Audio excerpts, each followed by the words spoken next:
America ने आखिरकार भारत पर 50% तक का टैरिफ लगाने का ऐलान कर ही दिया। लेकिन हैरानी की बात यह है कि ऐलान के साथ ही अमेरिका ने 3 बड़ी छूटें और कई सेक्टर्स को इस टैरिफ से बाहर रख दिया। क्यों? वजह साफ है, अमेरिका डर रहा कि कहीं भारत, रूस और चीन मिलकर उसके खिलाफ मोर्चा ना खोल दें। आज के इस वीडियो में हम विस्तार से समझेंगे 50% टैरिफ पर अमेरिका का यूटर्न, भारत को मिली 3 बड़ी छूटें, कौन से सेक्टर्स बच गए इस भारी टैक्स से, ट्रंप क्यों डरे हुए हैं आरआईसी यानी कि रशिया, इंडिया, चाइना से, और पीएम मोदी के बड़े बयान के बारे में बात करेंगे। तो चलिए शुरू करते हैं। राष्ट्रपति डोनाल्ड ट्रंप ने 6 अगस्त 2025 के एग्जीक्यूटिव ऑर्डर 14329 के तहत भारत के निर्यात पर 50% तक का अतिरिक्त शुल्क लगाने का आदेश दिया। यह नया टैरिफ 27 अगस्त 2025 सुबह 12 बजे ईस्टर्न टाइम से लागू हो चुका है। यानी अब अमेरिका पहुंचने वाले भारतीय सामान की कीमत अचानक बहुत ज्यादा बढ़ जाएगी। लेकिन यहां पर अमेरिका को मजबूरी में 3 सेक्टर्स में छूट देनी पड़ी। अमेरिका ने 3 शर्तें और छूटें तय की। ट्रांजिट छूट, अगर माल 27 अगस्त से पहले ही जहाज पर लोड हो चुका है और रास्ते में था तो उस पर नया टैरिफ लागू नहीं होगा। कंजप्शन, अगर माल 17 सितंबर 2025 सुबह 12:01 से पहले अमेरिका के खपत के लिए एंट्री ले चुका है या वेयर हाउस से बाहर आ चुका है तो उस पर भी नया शुल्क नहीं लगेगा। सर्टिफिकेशन, इंपोर्टर को खुद यह सर्टिफाई करना होगा कि माल इन छूटों के दायरे में आता है। इसके लिए अमेरिकी सीमा शुल्क विभाग ने नया हार्मोनाइज्ड टैरिफ शेड्यूल जारी किया है। चलिए अब जानते हैं किन किन सेक्टर्स में भारत को छूट मिली। हालांकि 50% टैरिफ बहुत बड़ा झटका है, लेकिन कुछ सेक्टर्स को अमेरिका ने बाहर रखा। लोहे और स्टील से बने उत्पाद, एल्यूमिनियम और कॉपर प्रोडक्ट, पैसेंजर व्हीकल, हल्के ट्रक और ऑटो पार्ट्स, भारतीय फार्मा सेक्टर जिनमें दवाइयां और मेडिकल उपकरण हैं, इलेक्ट्रॉनिक्स जैसे मोबाइल फोन, चिप्स और टैबलेट्स। यानी अमेरिका ने कुछ स्ट्रेटजी सेक्टर्स को छूट दी, क्योंकि अगर फार्मा और इलेक्ट्रॉनिक्स पर भी टैरिफ लग जाता तो अमेरिका की अपनी जनता पर सीधा असर पड़ता। बाकी सेक्टर जैसे कि ऑटोमोबाइल्स, मेटल और टेक्सटाइल पर भी भारी दबाव पड़ेगा। भारतीय सामान अब अमेरिकी बाजार में महंगा हो जाएगा। एक्सपोर्टर्स की कॉम्पिटिटिव पोजीशन कमजोर हो जाएगी और छोटे मझोले निर्यातकों पर तगड़ा झटका लगेगा। एक्सपर्ट मान रहे हैं कि यह कदम भारत के लिए सबसे बड़ा व्यापारिक संकट बन सकता है। ट्रंप ने खुलेआम कहा कि भारत रूस से कच्चा तेल खरीदकर रूस की वॉर मशीन को फ्यूल दे रहा। यही कारण है कि भारत को टारगेट करके टैरिफ लगाया गया। लेकिन भारत ने भी साफ कर दिया कि वह अपनी ऊर्जा सुरक्षा के साथ कोई समझौता नहीं करेगा। आईओसी और रिलायंस जैसे रिफाइनर रूसी तेल खरीदना जारी रखेंगे। पूरी तरह से रोकने का कोई प्लान नहीं है। यानी भारत अमेरिकी दबाव के सामने नहीं झुका और सीधा बोल दिया, जो करना है कर लो, हम अपने हिसाब से चलेंगे। ट्रंप को इस बात का भी डर है कि अगर उन्होंने हर जगह टैरिफ लगा दिया तो बाकी देश मिलकर अमेरिकी डिजिटल कंपनियों जैसे कि गूगल, यूट्यूब, मेटा पर भारी टैक्स लगा सकते हैं। यानी अमेरिका एक तरफ भारत पर टैरिफ लगा रहा, लेकिन दूसरी तरफ डर भी रहा कि कहीं दुनिया उसके डिजिटल बिजनेस पर वार ना कर दे। अब असली बात यहां से शुरू होती है। 31 अगस्त से 1 सितंबर तक एससीओ समिट चीन के शहर में होने वाला है।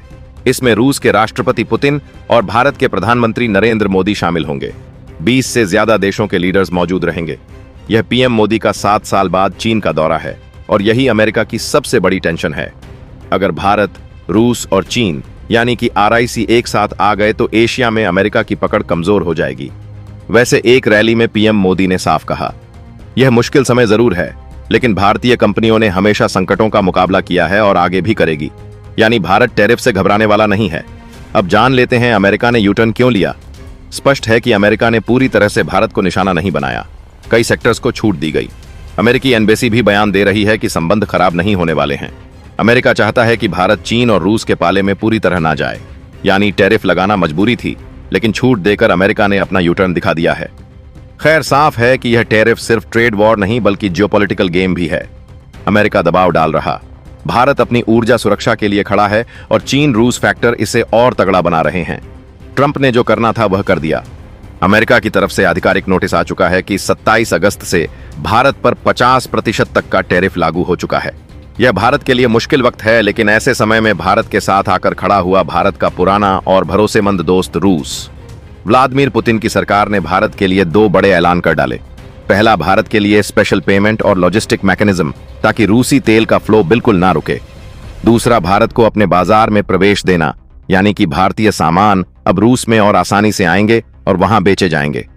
आज की वीडियो में हम आपको विस्तार से समझाएंगे कि रूस का नया पेमेंट मैकेनिज्म क्या है, रूस ने भारत को किन सेक्टर्स में मार्केट एक्सेस दिया, रूस का डिस्काउंटेड ऑनियल डील क्यों गेम चेंजर है, और भारत और रूस की यह दोस्ती अमेरिका के खिलाफ किस तरह की जियोपॉलिटिकल तस्वीर बना रही है। सबसे पहले बात करते हैं भारत के साथ रूस किस तरह से मुश्किल खड़ी में खड़ा हो चुका है। जैसे ही ट्रंप ने 50% टैरिफ लगाने का नोटिस दिया, रूस ने तुरंत ऐलान किया, भारत चिंता मत करें, रूस आपके साथ खड़ा है। रूस ने कहा तेल का फ्लो किसी भी हालत में नहीं रुकेगा, और इसके लिए रूस ने भारत के साथ नया पेमेंट मैकेनिज्म और लॉजिस्टिक सपोर्ट घोषित कर दिया, यानी कि ऐलान कर दिया। यानी जब अमेरिका दबाव डाला, रूस मदद के लिए मैदान में उतर गया है।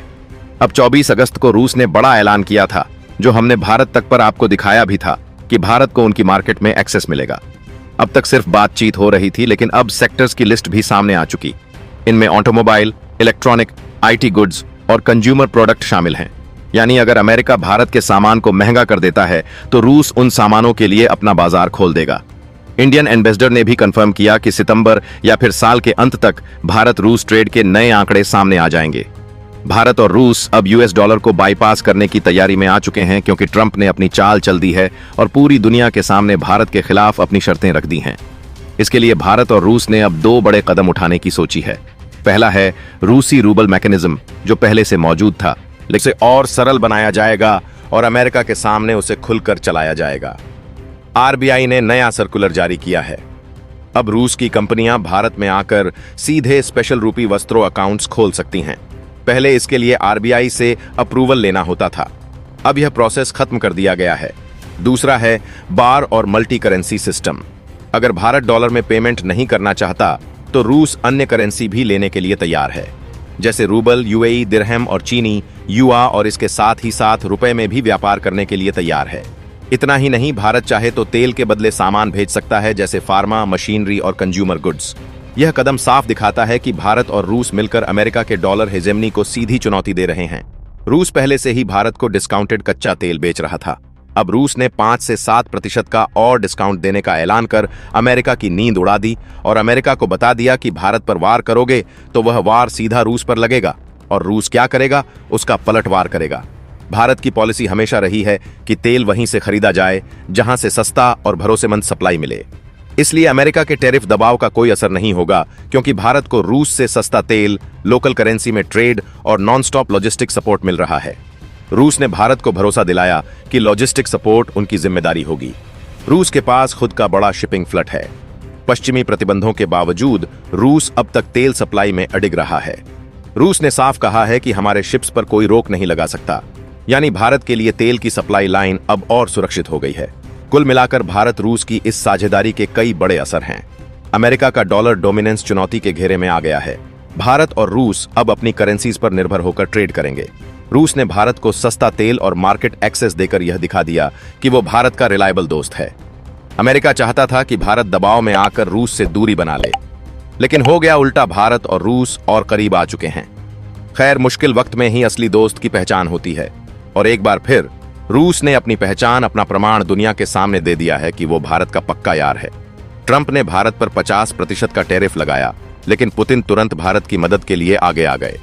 नई payment scheme, water system, discounted ऑनियल और रूस का ओपन मार्केट, यह सब दिखाता है कि भारत अकेला नहीं है।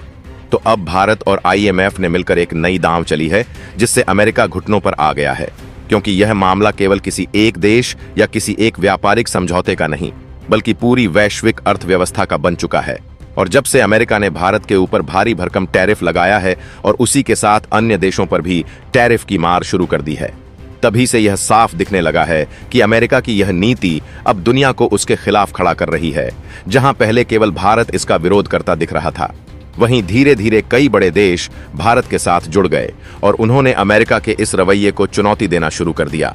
और यह बात अमेरिका के लिए सबसे बड़ा झटका साबित हुई, क्योंकि अब तक वह यही सोचता रहा कि उसकी ताकत और उसके आर्थिक नियमों के सामने कोई टिक नहीं सकता। लेकिन हालात तेजी से बदलते गए, और जब इन टैरिफ नीतियों के कारण कई देशों की जीडीपी पर बुरा असर पड़ने लगा और उनका विकास रुकता सा दिखने लगा, तब अंतर्राष्ट्रीय मुद्रा कोष यानी आईएमएफ को भी मजबूरन सामने आना पड़ा। और आईएमएफ ने एक बड़ा फैसला लेते हुए अमेरिका के खिलाफ एक नया नोटिस जारी कर दिया। जिसमें साफ कहा गया कि अगर अमेरिका अपने सभी नियमों का सही ढंग से पालन नहीं करता है और इस तरह अपने इशारों पर दुनिया को चलाना चाहता है तो उसके खिलाफ कई और नोटिस जारी किए जाएंगे। और यह नोटिस अमेरिका के लिए किसी चेतावनी से कम नहीं, क्योंकि इसका सीधा असर उसकी अर्थव्यवस्था और उसकी साख पर पड़ सकता है। और यही वजह है कि अब ट्रंप को भी अपनी हद में रहना पड़ रहा है और उसे यह समझ में आने लगा है कि अपनी टैरिफ नीति को केवल अपने देश तक सीमित रखना होगा, क्योंकि जब वह अन्य देशों पर इसे लागू करता है तो वहां की जीडीपी पर गहरा असर पड़ता है और विकास की रफ्तार धीमी हो जाती है। और यही वह स्थिति है जिसने भारत और आईएमएफ को एक नए मोर्चे पर साथ खड़ा कर दिया है। दोनों मिलकर अब एक नई बैठक आयोजित करने जा रहे हैं जिसमें अमेरिका की टैरिफ नीति पर विस्तार से चर्चा होगी और यह तय किया जाएगा कि आखिर अमेरिका को उसकी सीमाओं में कैसे रखा जाए, क्योंकि अगर इस पर लगाम नहीं लगाई गई तो वैश्विक अर्थव्यवस्था पर दूरगामी और खतरनाक असर हो सकता है। आज दुनिया का कोई भी देश यह स्वीकार करने को तैयार नहीं है कि केवल एक ताकतवर देश अपनी राजनीति और अपनी शर्तों के दम पर पूरी दुनिया को नुकसान पहुंचाता रहे और बाकी देश चुपचाप सहते रहें। भारत ने अमेरिका को कई बार यह संकेत दिया कि उसकी टैरिफ नीति केवल व्यापारिक विवाद नहीं बल्कि सीधा हमला है, और यह हमला उन देशों पर है जो विकास की ओर बढ़ रहे हैं और जिनकी अर्थव्यवस्था इस समय मजबूती की ओर है। और जब भारत के साथ चीन, रूस, जापान, ब्राजील, दक्षिण अफ्रीका जैसे कई देश खड़े हो गए, तब अमेरिका को यह समझ में आने लगा कि अब हालात उसके काबू में नहीं रहे और उसका पुराना दादागिरी वाला दौर खत्म हो चुका है। आईएमएफ का नोटिस इसीलिए सबसे बड़ा मोड़ साबित हुआ, क्योंकि पहली बार किसी अंतर्राष्ट्रीय वित्तीय संस्था ने अमेरिका के खिलाफ खुलकर यह कहा कि अगर उसने अपने टैरिफ नियमों को वैश्विक स्तर पर लागू करना बंद नहीं किया तो उसके खिलाफ सख्त कार्रवाई की जाएगी। और यह नोटिस अमेरिका की साख को सीधे तौर पर चुनौती देता है, क्योंकि अब तक आईएमएफ जैसी संस्थाएं हमेशा अमेरिका की नीतियों का पालन करती दिखती थीं, लेकिन अब भारत के मजबूत कदम और बाकी देशों के समर्थन ने आईएमएफ को मजबूर कर दिया कि वह अमेरिका की असली तस्वीर दुनिया के सामने रखे। और जब यह नोटिस जारी हुआ तो वॉशिंगटन से लेकर न्यूयॉर्क तक हलचल मच गई। शेयर बाजारों पर असर दिखाई देने लगा और अमेरिकी कंपनियों ने भी व्हाइट हाउस पर दबाव बनाना शुरू कर दिया कि टैरिफ नीति में ढील दी जाए, वरना उनका कारोबार भी डूब सकता है। लेकिन ट्रंप अब तक अपनी जिद पर अड़े थे। उन्होंने सोचा था कि टैरिफ से भारत और अन्य देश झुक जाएंगे, पर हुआ इसका उल्टा। भारत न केवल खड़ा रहा बल्कि उसने बाकी देशों को भी एकजुट कर लिया, और यही भारत की सबसे बड़ी जीत साबित हुई। भारत ने साफ कहा कि अमेरिका की धमकी अब और नहीं चलेगी, और अगर वह बार बार टैरिफ का हथियार उठाएगा तो पूरी दुनिया उसके खिलाफ खड़ी हो जाएगी। और अब यही हो भी रहा है। धीरे धीरे देशों का समूह बड़ा होता गया और अमेरिका की घेराबंदी तेज होती गई। इसी माहौल को देखते हुए भारत और आईएमएफ ने अपनी आगामी बैठक का एजेंडा तय किया है, जिसमें यह स्पष्ट कर दिया जाएगा कि वैश्विक व्यापार में किसी एक देश का वर्चस्व मान्य नहीं होगा, और अगर अमेरिका अपनी नीतियों को बदलने को तैयार नहीं होता है तो उसके खिलाफ आर्थिक प्रतिबंध तक लगाने की नौबत आ सकती है। और यह स्थिति अमेरिका को अंदर तक हिला देने वाली है, क्योंकि पहली बार उसे अपने ही बनाए अंतर्राष्ट्रीय नियमों का सामना करना पड़ रहा है और अब उसकी कोई चाल काम नहीं आ रही। ट्रंप चाहे जितनी बार धमकी दें या अपने देश के भीतर राजनीतिक फायदे के लिए टैरिफ का खेल खेलें, लेकिन दुनिया अब चुप बैठने वाली नहीं है। और भारत ने यह साबित कर दिया है कि अगर नेतृत्व मजबूत हो और इरादे पक्के हों तो सबसे ताकतवर देश को भी घुटनों पर लाया जा सकता है। यही वजह है कि आज अमेरिका की हालत कमजोर दिख रही है और भारत के साथ आईएमएफ के कदम ने उसे ऐसी स्थिति में डाल दिया है जहां उसे न तो आगे बढ़ने का रास्ता दिख रहा है और न ही पीछे हटने का। और यह वही पल है जिसका इंतजार दुनिया कर रही थी, क्योंकि अब एक नए आर्थिक संतुलन की शुरुआत हो चुकी है और आने वाले दिनों में यह और स्पष्ट होगा कि अमेरिका को अपनी नीतियां बदलनी ही पड़ेंगी, क्योंकि अगर वह जिद पर अड़ा रहा तो उसके खिलाफ और भी सख्त नोटिस जारी होंगे। और शायद वह समय दूर नहीं जब अमेरिका खुद ही इस दबाव के कारण अपने टैरिफ को वापस लेने पर मजबूर होगा। तो अब जैसे ही आईएमएफ और भारत ने मिलकर अमेरिका को घुटनों पर ला दिया है, वहीं दूसरी तरफ यह भी सच है कि यह पहला मौका नहीं है जब किसी बड़े संगठन ने अमेरिका की इस दादागिरी पर रोक लगाने की कोशिश की हो, क्योंकि इससे पहले नाटो ने भी अमेरिका के खिलाफ एक बड़ा नोटिस जारी किया था और उसमें कहा था कि अगर अमेरिका अपनी टैरिफ नीति पर लगाम नहीं लगाता और दुनिया भर के देशों पर दबाव बनाता है तो नाटो इसके खिलाफ सख्त कदम उठाने से पीछे नहीं हटेगा। लेकिन यहाँ सबसे बड़ी दुविधा यही थी कि नाटो का सबसे बड़ा और सबसे ताकतवर सदस्य खुद अमेरिका ही है, और नाटो कभी भी यह नहीं चाहता था कि अमेरिका उससे बाहर हो जाए या वह अलग होकर अपने समानांतर कोई नया संगठन खड़ा कर ले। इसलिए नाटो ने अपने नोटिस को एक सीमा तक ही सीमित रखा और अमेरिका को केवल चेतावनी देकर मामला शांत करने की कोशिश की। लेकिन भारत ने बहुत जल्दी यह समझ लिया कि नाटो से कोई बड़ा फायदा मिलने वाला नहीं है, क्योंकि वहां अमेरिका की पकड़ इतनी मजबूत है कि बाकी देश खुलकर उसका विरोध नहीं कर सकते, और अगर कोई करता भी है तो वह लंबे समय तक टिक नहीं पाता। इसी वजह से भारत ने नाटो के साथ बैठक करने से साफ इनकार कर दिया और अब उसने अपना पूरा ध्यान IMF की तरफ मोड़ लिया है, क्योंकि भारत जानता है कि वैश्विक अर्थव्यवस्था की असली कुंजी नाटो नहीं बल्कि IMF और विश्व बैंक जैसे संगठन ही रखते हैं। और अगर IMF अमेरिका को घेर लेता है तो उसका सीधा असर पूरी अमेरिकी वित्तीय व्यवस्था पर पड़ेगा। यही वजह है कि भारत अब IMF के साथ एक नई डील साइन करने की तैयारी कर रहा है, और यह डील भारत के लिए बेहद फायदेमंद साबित हो सकती है, क्योंकि इसमें भारत को न केवल व्यापारिक छूट और वैश्विक मंच पर एक नया दर्जा मिलेगा, बल्कि यह भी संभावना है कि अगर अमेरिका अपनी जिद पर अड़ा रहा और टैरिफ की धमकी देता रहा तो IMF सीधे तौर पर अमेरिका की फंडिंग रोक सकता है, और यह कदम अमेरिका के लिए किसी बड़े झटके से कम नहीं होगा, क्योंकि अमेरिकी अर्थव्यवस्था भले ही मजबूत दिखती हो, लेकिन उसकी कई योजनाएं और वैश्विक वित्तीय गतिविधियां सीधे तौर पर IMF की फंडिंग से जुड़ी होती हैं, और अगर यह रुकती है तो अमेरिका की कंपनियों से लेकर उसकी घरेलू नीतियों तक सब पर दबाव बढ़ जाएगा और ट्रंप को मजबूर होकर अपनी नीति बदलनी पड़ेगी।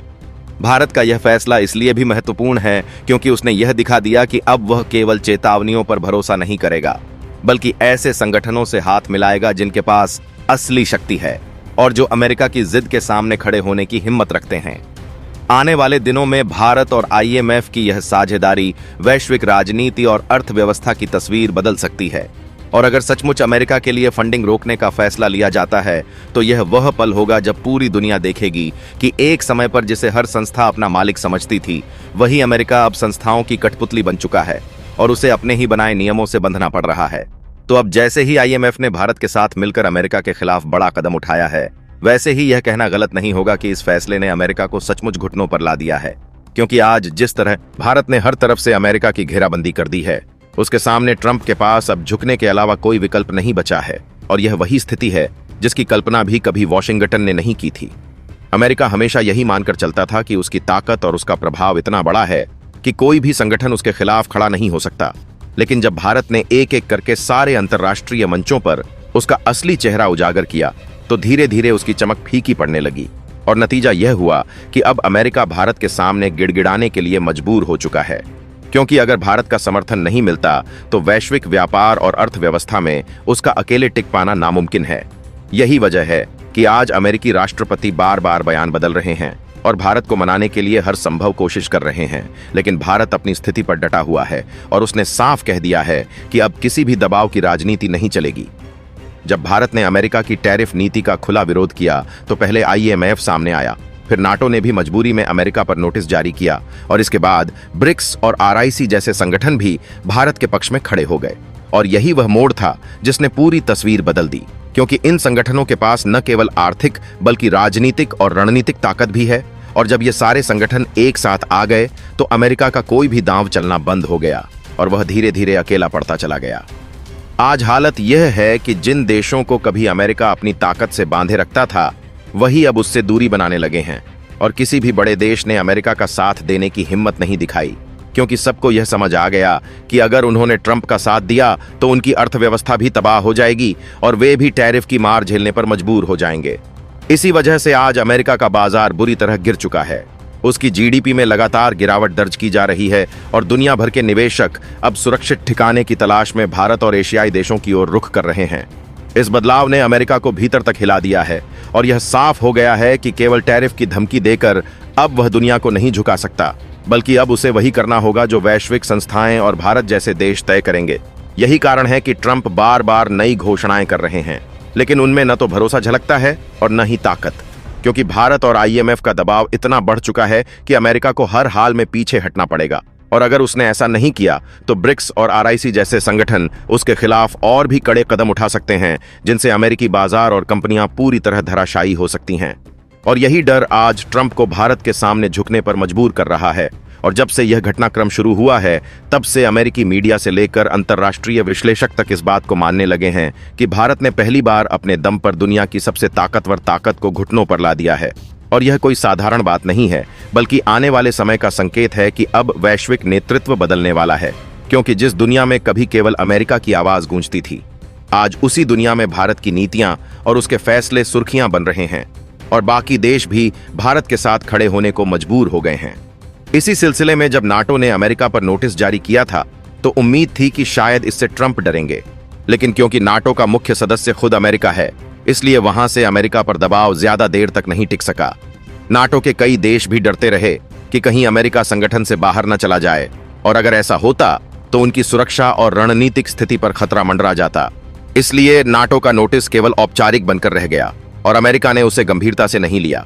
लेकिन भारत ने उसी वक्त समझ लिया कि अमेरिका पर असली दबाव तभी बनेगा जब आर्थिक मंचों से उस पर प्रहार किया जाएगा, और इसीलिए भारत ने नाटो से दूरी बनाकर आईएमएफ के साथ सीधी साझेदारी करने का फैसला किया। क्योंकि आईएमएफ केवल बयानबाजी नहीं करता, बल्कि उसकी नीतियां और उसके फैसले सीधे किसी देश की अर्थव्यवस्था को प्रभावित करते हैं। और यही कदम भारत के लिए सबसे बड़ा मोड़ साबित हुआ, क्योंकि अब न केवल आईएमएफ बल्कि ब्रिक्स और आरआईसी जैसे संगठन भी भारत के पक्ष में आ गए और उन्होंने यह साफ कर दिया कि अगर अमेरिका अपनी हठधर्मी जारी रखेगा तो वे सामूहिक रूप से कदम उठाएंगे और उसके खिलाफ आर्थिक नाकेबंदी तक की स्थिति आ सकती है। यही कारण है कि अब अमेरिका हर तरफ से घिर चुका है और उसकी जीडीपी लगातार गिर रही है। अमेरिकी बाजारों में निवेशक भरोसा खो रहे हैं, डॉलर की ताकत धीरे धीरे कमजोर हो रही है और अमेरिकी कंपनियां सरकार पर दबाव डाल रही हैं कि भारत के साथ समझौता किया जाए। दोस्तों, जब भारत की यह चाल दुनिया के सामने आई तो वैश्विक स्तर पर हलचल मच गई।